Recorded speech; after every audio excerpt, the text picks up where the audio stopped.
So this should work, and I'm going to bet 10 push-ups that this is going to work.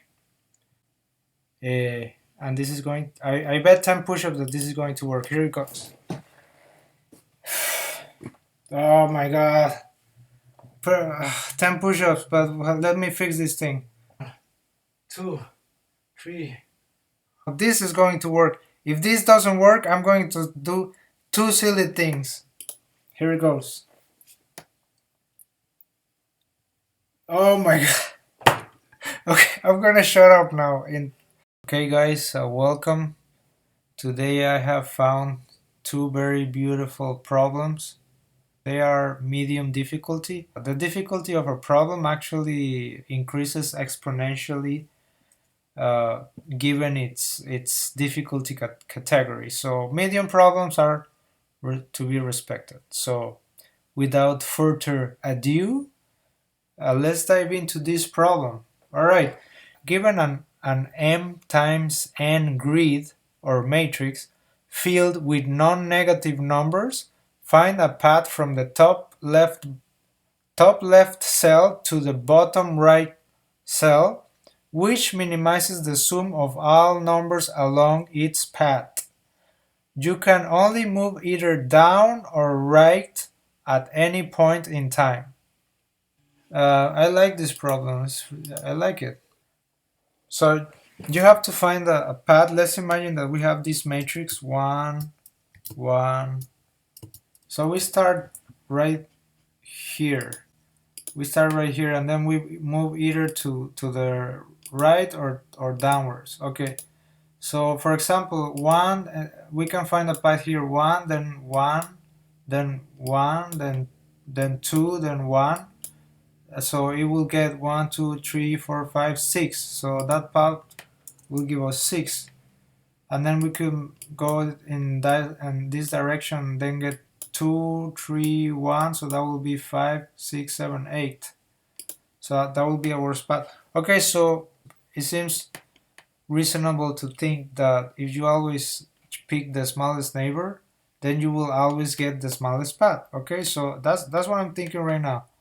If I got 10 right here, I will pick 1, and then I will go pick 1 instead of 10, and then 1, and then 2, and then 1. That will give us 1, 2, 3, 4, 5, 6. Okay, it seems like picking the smallest neighbor could work, but you know what? This is a medium problem, so it means that's a greedy algorithm. Greedy means picking always the best choice, the best immediate choice, and hoping that the global choice will be optimized. But this is a medium problem, okay? It's not an easy problem, so that means that there must be a catch. So I'm gonna try to find an example in which picking the smallest neighbor doesn't work. Oh, I just found an example. I just found a counterexample right here. Look at this. If I always pick the smallest neighbor, I will pick 1, and then I will pick 1, and then of course this is 3 is bigger, so I pick 2, and then I am done, because now I am messed, because now I can only go downwards, so I have to take this 10 and then this 1. So my path will give me 1, 2, 3, 4, 14, 15. Instead, if I am smart and I see the whole thing, I will realize that I rather pick 1, 1, 1, 1, then 1, then 3, then 2, then 1, like not picking the 10. And then that will give me 1, 2, 5, 8. So picking the smallest neighbor doesn't work, okay?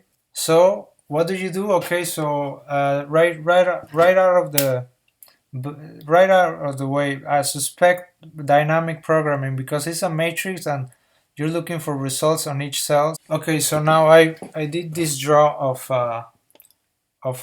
my matrix. If I pick 1, and then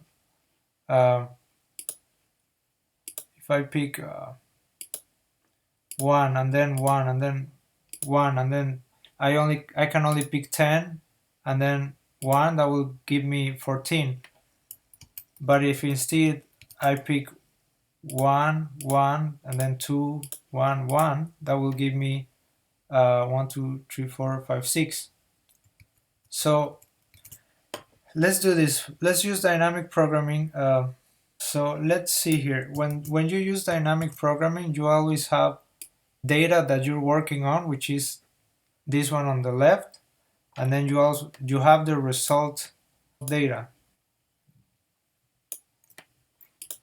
Okay, so we have here the result data. So basically, I'm going to start to calculate what's the minimum sum starting from each cell. And in dynamic programming, you start from the easiest cell to the more complicated cell. So the easiest cell is this one. So what's the minimum sum here? Well, it will be 1, precisely 1. Okay, so now we go to the next one, which will be this one. And then what's the minimum sum starting from this cell? Well, it's clearly is 1 plus the minimum sum of its predecessor, which is 2. And then here it will be 1 plus the minimum of the previous result will be 3.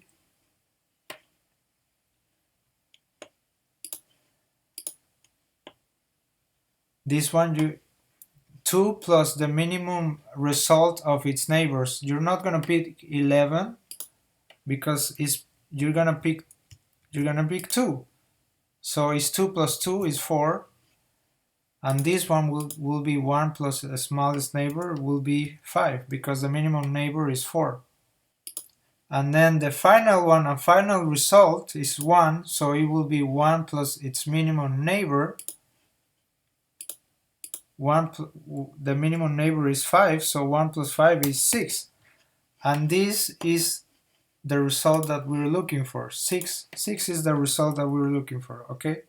So that's the minimum sum, which is precisely 1 plus 1 plus 2 plus 1 plus 1, and that's the minimum path. So you see, we just use dynamic programming. So let's rewind it.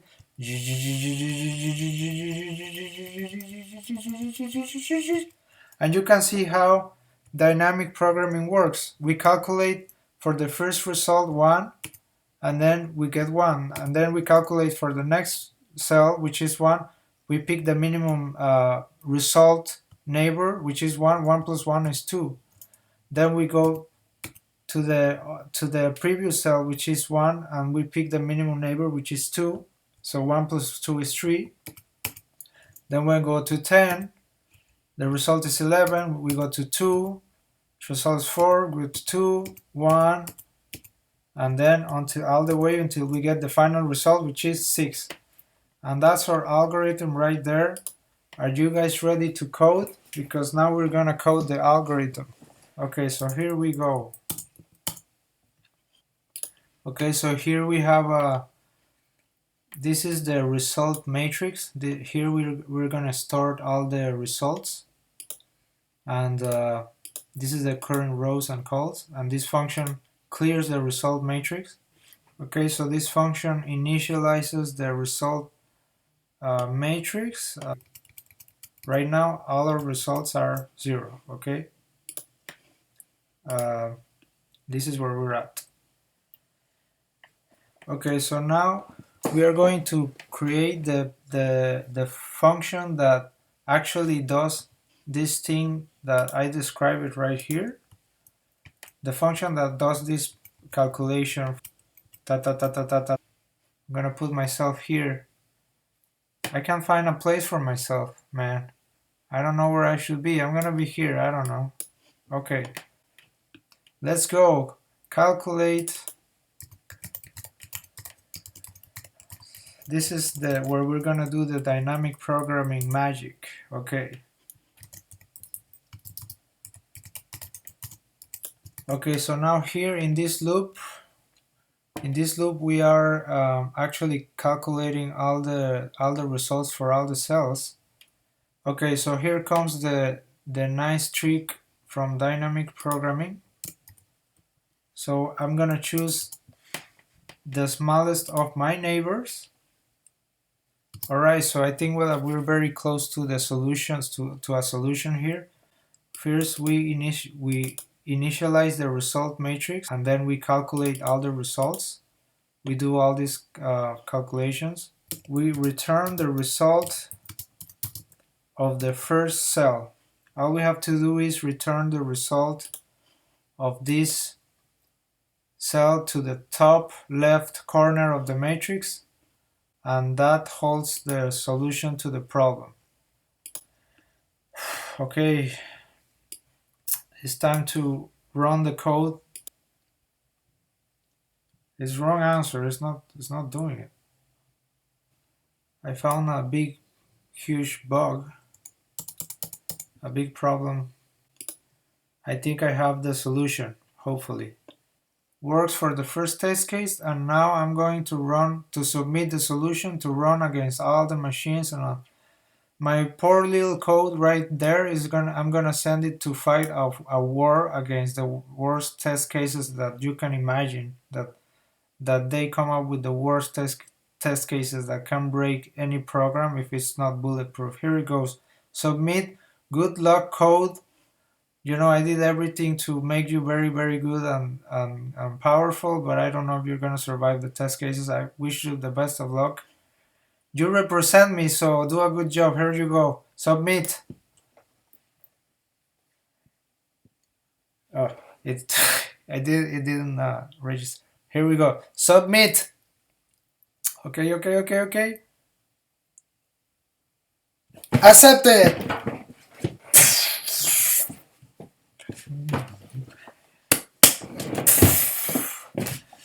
Accepted, buddy. What does that feels like? It feels like you're the goddamn boss. Boom! It runs faster than 98% of all other solutions. And then submit again. Submit code again. And accepted. Wham! Oh my god, this time it ran faster than 100% of C++ online submission, so it was the fastest one. So that's a very good solution. Good job, guys. High five. Next problem. Okay, so this one looks pretty cool. I'm gonna like it. Okay, so a robot is located at the top left corner of an M cross N grid, a matrix, marked start in the diagram below. The robot can only move either down or right at any point in time. The robot is trying to reach the bottom right corner of the grid marked as finish in the diagram below. How many possible unique paths are there? Let's solve it using dynamic programming. And alright, so let's get rid of this. This is interesting how this graphic software works. It's pretty cool, actually. Okay, so the robot is here at the top. This is the robot where the robot is at, and this is where the robot wants to go. So how do we do this? First, we notice that how many paths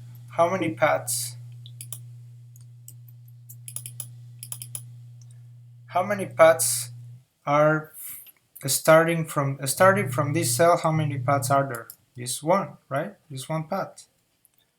Starting from this cell, how many paths are there? Well, you have to add. You look at your neighbor, one, and then that's the only neighbor, so it's just one. That's the only path. How many paths are there here? Well, you look at how many paths you can have from your neighbor, from your right neighbor, and from your lower neighbor. So 1 plus nothing is 1, okay? Let's take a look at this one, for example. How many paths can I have? To the right is nothing and down is 1, so 1. Now this one is the trick. How many paths can I have to the right? 1. How many paths can I have down? 1. So we use the previous results to calculate the new result. So it's 2. You have to add the result to your right and the result to your left, to your bottom. In this case, this is 3. And now this one is going to be 1 again. This one is going to be 3 plus 1 is 4. This one is going to be 1. This one is going to be how much? You tell me. 2 plus 1 is 3. This one is going to be 6. This one is going to be 10. This one is going to be 1 plus nothing is 1. This one is going to be, you tell me. That's right, it's 5. This one is 1. This one is 6. This one is 15. And then finally, this one is how the final result is 21 in this case. So this is how we do it. We create a matrix and we start calculating the results. A note here, you can see that these numbers are pretty much the binomial coefficient numbers if you like combinatorics. 1, 1, 1, 1, 2, 1, 3, 3, 1, and so on. So the algorithm that we're gonna do is first we're gonna fill the last row with ones, we're gonna fill the last column with ones, and then we're gonna calculate all these results dynamically. You don't know what? The algorithm is so similar to the previous question that I'm going to... Okay, so the solution to this problem is so similar to the solution to the previous problem so that I'm going to use a lot of the code that I did before. I am going to use this is my submission to the previous problem. So I'm going to copy this and I'm just going to tweak some parameters. You don't want to reinvent the wheel over and over and over. You have to reuse what you have already done. In this case, this is a sort of reusing of things. Most of my code will work, and if I am able to tweak my own code from my previous problem to solve this problem, then I will have shot 2 birds with 1 shot, right? Here we go. We're gonna fill this with, as I told you, with ones. Let's see this. See the blue one, I'm gonna fill it with ones and ones. And this is what I'm doing here. Fill this with ones, and now fill this with ones. This is hacking. It's like cooking. I've told you before. This is like cooking. You mix stuff and it works. You mix and then you can use what you have already done and mix it, and it's awesome. I'm telling you, you should try it. Wow, but you're gonna go crazy though. You're gonna end up like me. So initialize the results, calculate results, and return matrix of 0.0. Run code. I think this is going to work. Easy fix. M, comma N. Now it's gonna work. Believe me. If it doesn't work, I'm not gonna delete that. Okay, so now I promise you that it's going to work, and it's going to work, and I'm going to submit it, and it's going to work, and you can see the time. I'm not gonna cut anything. So if I break my promise, I will feel myself doing something even weirder than this, which is gonna be very impossible. Okay, so here it goes. I promise you it's gonna work. Please work. Okay, it worked. So now I'm gonna submit it. and I'm promise you that it's going to work. Okay, here it goes. Kaboom!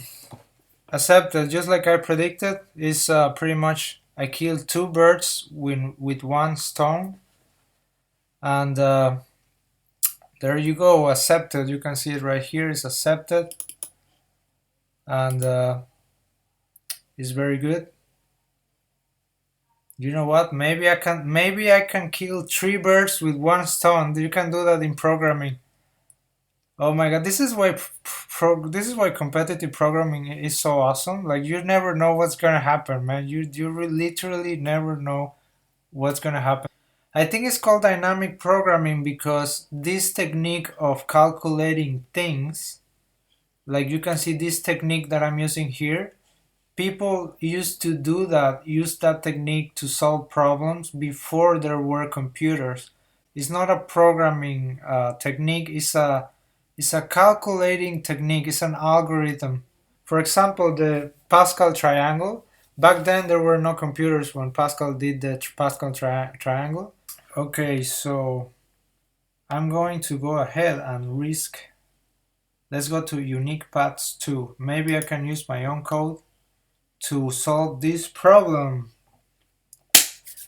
Alright, but first I need a break. Okay guys, so the third and last problem for today.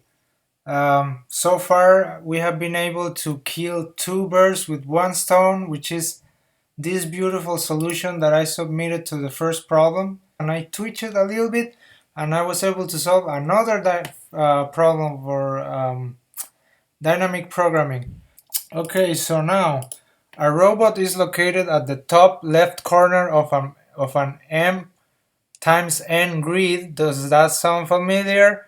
Mark start in the diagram below. So it's a grid, an M cross N matrix grid.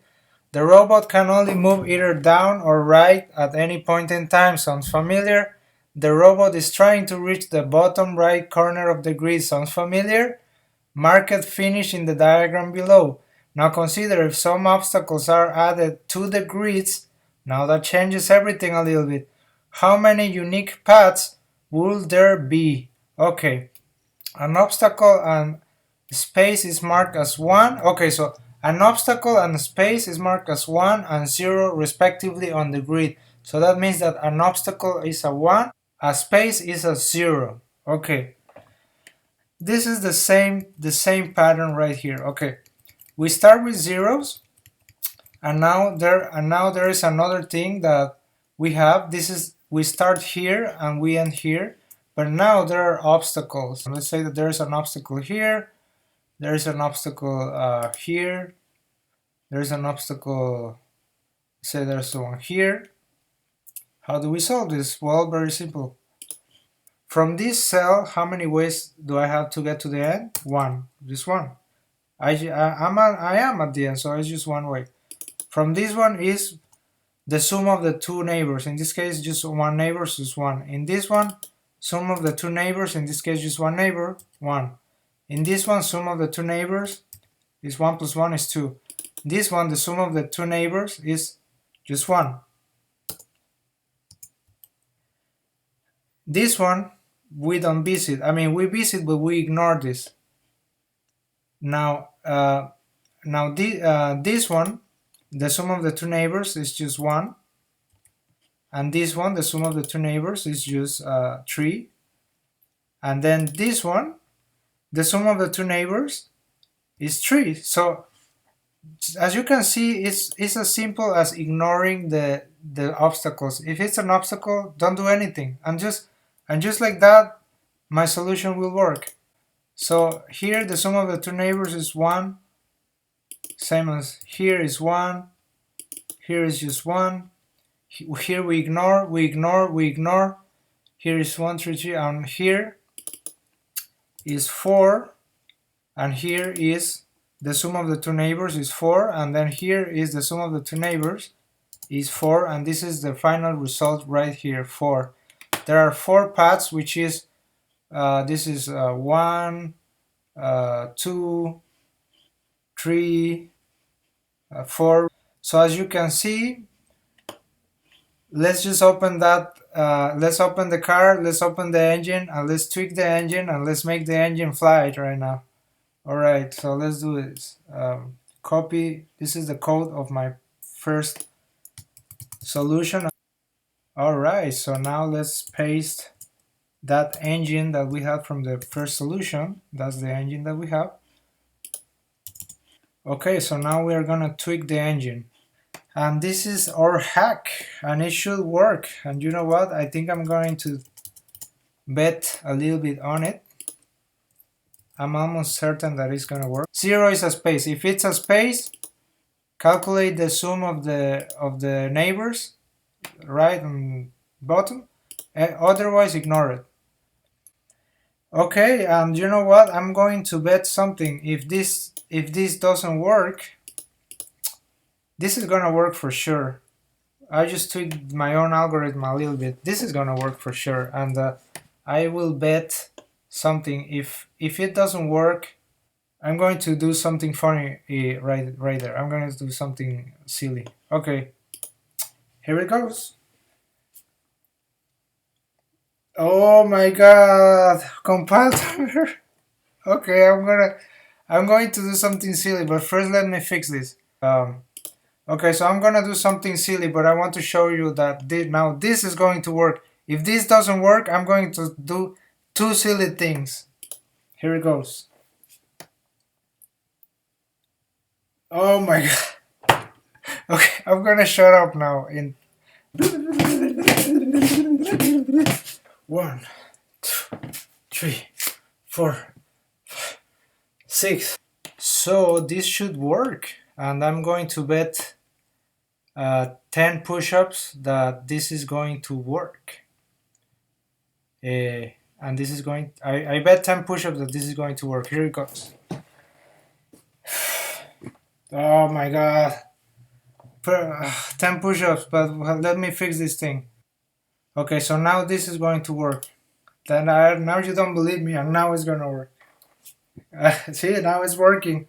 Okay, so now I'm gonna submit it, and you know what? If it works, if it finally works with the first submission, then you should give me a break and cut me some slack and give me only 5 push-ups. Okay, here we go.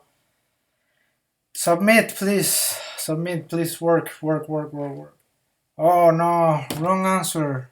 1, 2, 3, 5, 7, 9, 10. Okay, so I think that little patch is gonna fix it. I bet you 10 push-ups that this is going to work. See, I didn't learn anything. Oh my god. 10 push-ups that this is going to work. Here we go. Run code first, and then, and now submit solution. Here it goes. No more push-ups, please. Oh no, what? Oh.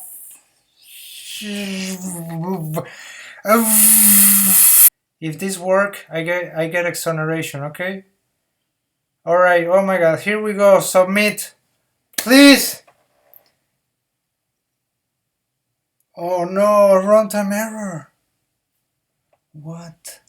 Let me see what's going on. Okay, no more games. Let's do some serious thinking here.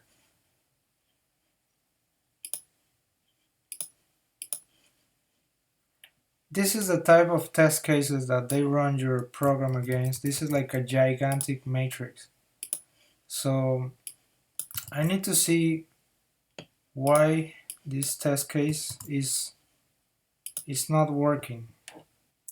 It seems like I need to create, this is a long, it seems like I need to store long integers. Let me tell you guys, let me tell you something. This thing that they are doing in this problem, this is being a complete, and that is just such a not nice thing to do, you know? So I changed from type integer to long integer that accommodates bigger size. Okay, so now I think this will work. I know that I've seen, as I've said, I don't know how many times I have said that, but this time it's going to work because this thing that they did with the integers, that's not nice. So anyway, let's submit now. Let's see what happens. Here it goes. Accepted. Yes, yes, victory, complete victory. After I have been humiliated by myself, doing funny things and doing push-ups and doing crazy stuff, and my code betraying myself, everything betraying myself, the long integers, it works! Yes! High five! 3 problems, 3 birds with one stone. We did have to change the stone a little bit, but then once we changed it, it went through those 3 birds like it was like a butter. Alright, so submit again. Oh my god, look at this, guys. Look at this. Runtime 0 milliseconds. It's faster than everything else that they have got. It's the fastest solution that they have received for this problem, and I think I have had this record on the other previous problems. I think that's I got the same record, faster than 100% of all C++ online submissions. So it's really fast, it's really good solution. It's a hack from the first solution to the first problem. I'm going to submit it 3 times because I am that happy. Accepted, and there you go again, 1/3 time, and accepted. I owe you 20 push-ups. Oh god. I'm fine, I'll do it, man. I think they should have redeemed myself, but I betrayed myself. So thank you guys for watching. Like, thumbs up my video, and subscribe to the channel. Remember, it's easier to subscribe and then unsubscribe, and it's hard to not subscribe and then lose the channel and not finding it. All right, guys.